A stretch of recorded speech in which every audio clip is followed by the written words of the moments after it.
America 250, July the 4th, 2026. The solemn and nostalgic story of a nation that Bible prophecy positioned as the anchor of the final phase of human history. And America is going to be such until the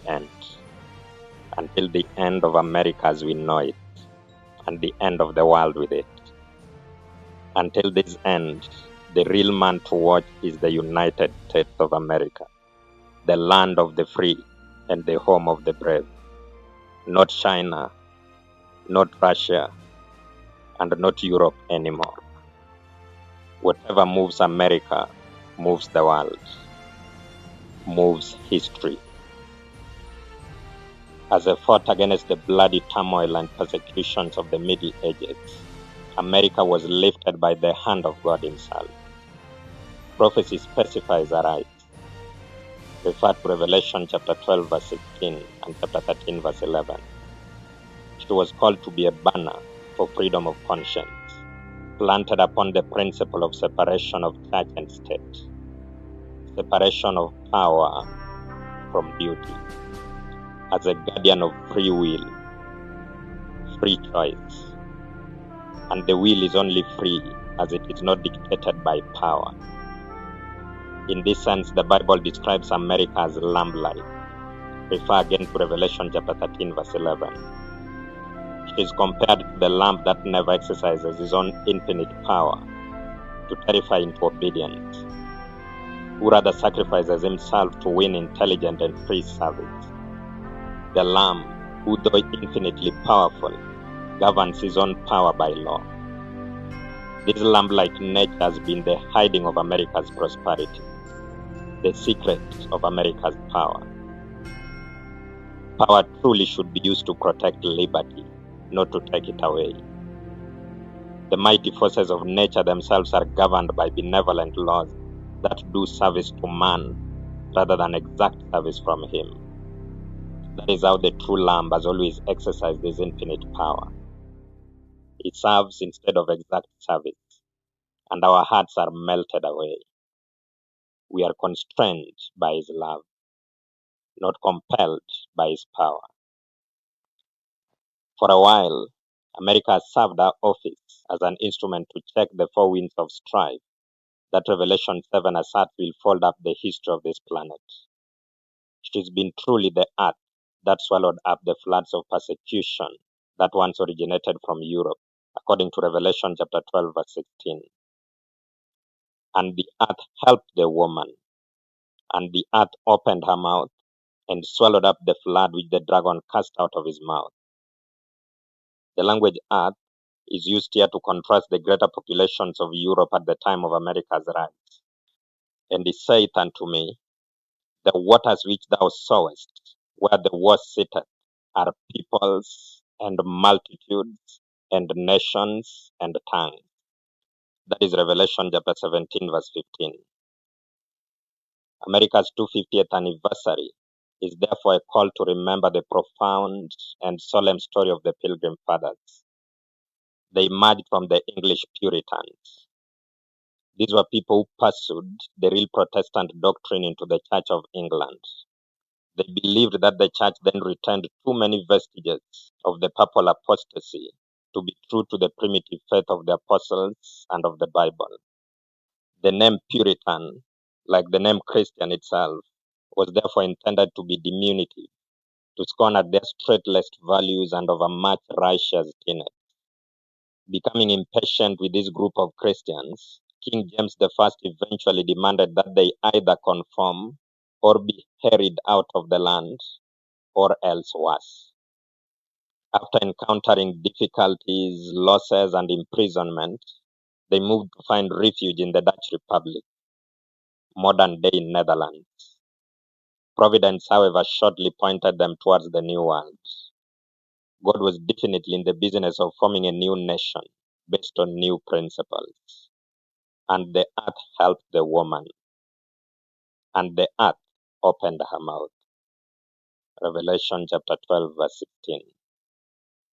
When compelled by circumstances to separate themselves from the Church of England, The Puritans had bound themselves under the solemn and far-reaching oath to walk together in all his ways, made known or to be made known to them. J. Brown, The Pilgrim Fathers, page 74. This is essentially the true germ of the Reformation, following the truth, the Bible, where it leads. It is the principle upon which Christ declared that before he comes the second time, Elias truly shall first come and restore all things. That is Matthew chapter 17, verse 11. According to Bible prophecy, all that which was lost in the falling away of 2 Thessalonians chapter 2, verse 3 will certainly be restored before Christ comes again.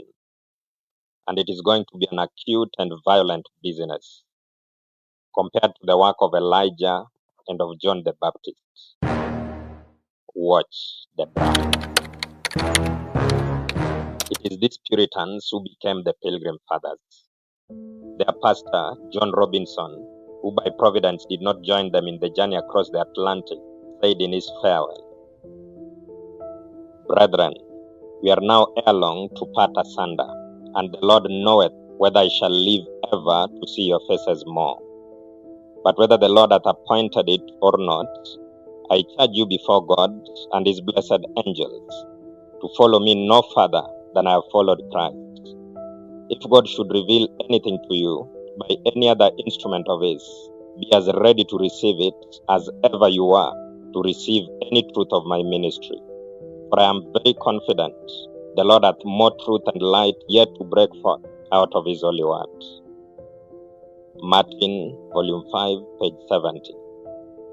He said further, "For my part, I cannot sufficiently bewail the condition of the Reformed churches, who are come to a period in religion and will go at present no further than the instruments of their reformation. The Lutherans cannot be drawn to go beyond what Luther saw. And the Calvinists, you see, did first where they were left by that great man of God, who yet saw not all things. This is a misery much to be lamented, for though they were burning and shining lights in their time, yet they penetrated not into the whole counsel of God. But were they now living, would be as willing to embrace further light as that which they first received. Remember your church covenant, in which you have agreed to walk in all the ways of the Lord, made or to be made known unto you. Remember your promise and covenant with God and with one another, to receive whatever light and truth shall be made known to you from his written word. But withal, take heed, I beseech you, what you receive for truth, and compare it and weigh it with other scriptures of truth before you accept it. For it is not possible the Christian world should come so lately out of such thick anti-Christian darkness, and that full perfection of knowledge should break forth at once." From every nation, yet one over the earth, a chatter of salvation, one Lord, one faith, one birth, one holy name she blesses, partakes one holy food, and to one hope she presses with every grace and due, mid toil and tribulation and tumult of her war. By our modern calendar, the Pilgrims landed at Plymouth in New England on the 21st of December, 1620. Though it was for religious liberty that the Pilgrim Fathers labored, suffered, and traveled, they had not yet learned the principle by which it should be fully realized. When they arrived at the new colony in New England, they still, in their honest zeal to form a nation around Christian values, joined church to state. The young church therefore ruled the conscience through the arms of the young state. The liberty which they sought for themselves, they were unwilling to give to others. And the hypocrites were drawn to the church, or rather, compelled to it. these pilgrims did not yet fully understand that the free will is the only will whose service God can accept. Then came Roger Williams, 11 years after the pilgrims landed at Plymouth. Roger Williams was highly respected and loved as a faithful minister, a man of uncommon talent, of firm integrity and true benevolence. He also believed with Robinson that it was impossible that the whole light of truth had been given to the early and even later reformers. And he saw what the rest did not yet seem to see, namely, religious liberty. He declared it to be the duty of the magistrate to restrain crime, but never to intrude into the sacred province of conscience. And because the earlier pilgrims had deeply entrenched themselves and their colonies in the doctrine of a church helped by civil power, his ideas could not be tolerated, and him with them. He tasted some of the fruit of this combination of church and state in persecution and exile. He suffered. Forced to flee into the untamed forests of the New World during winter, he reports that he knew no bed nor normal food for 14 weeks. Making his way at last, after months of change and wandering, to the shores of Narragansett Bay, he there laid the foundation of the first nation of modern times that in the fullest sense recognized the right of religious freedom. The fundamental principle of Roger Williams' colony was that every man should have liberty to worship God according to the light of his own conscience. His little state, Rhode Island, became the asylum of the oppressed, and it increased and prospered until its foundation principles, civil and religious liberty, became the cornerstone of the American Republic. You'll read that in a book called The Great Controversy, page 295, paragraph 1. The other colonies, seeing the prosperity of these little states, soon adopted the principles upon which Rhode Island was founded. And prosperity and hospitality in America invited other immigrants from Europe, also fleeing religious intolerance and persecution. The Bible made America prosperous. And it is in this shape that America marched into independence from Britain on the 4th of July, 1776.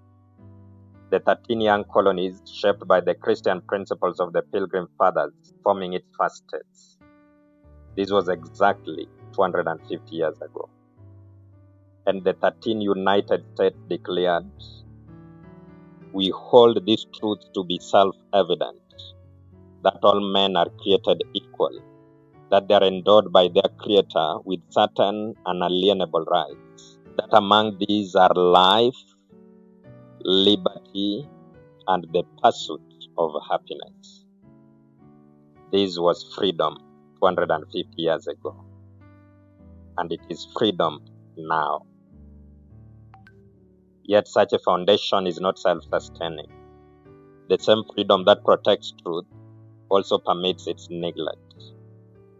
And as America celebrates her 250th birthday, we rejoice with trembling, because the same prophecy that establishes it as a lamb-like power that should anchor history in the last days declares that it will eventually speak like a dragon. "And I beheld another beast coming up out of the earth, and he had 2 horns like a lamb, and he spake as a dragon." That is Revelation chapter 13, verse 11. How it will speak like a dragon is highlighted in verses 12 to 17 of the same chapter. And like Jesus said concerning Judas' betrayal of himself, this prophecy will be fulfilled as was determined. But woe unto the men upon whose hands it shall be fulfilled.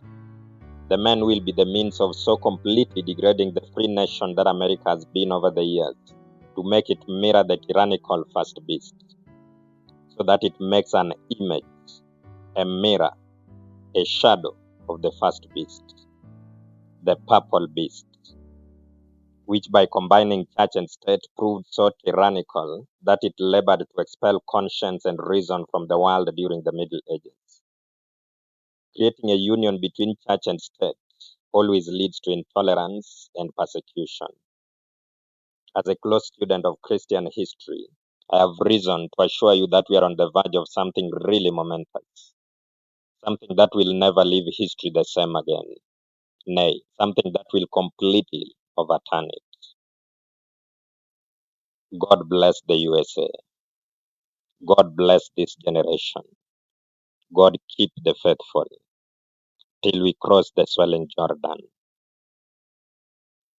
America at 250, the Pisgah of our time, upon which we take a commanding view of the wilderness wanderings before us and the promised land before. Amen.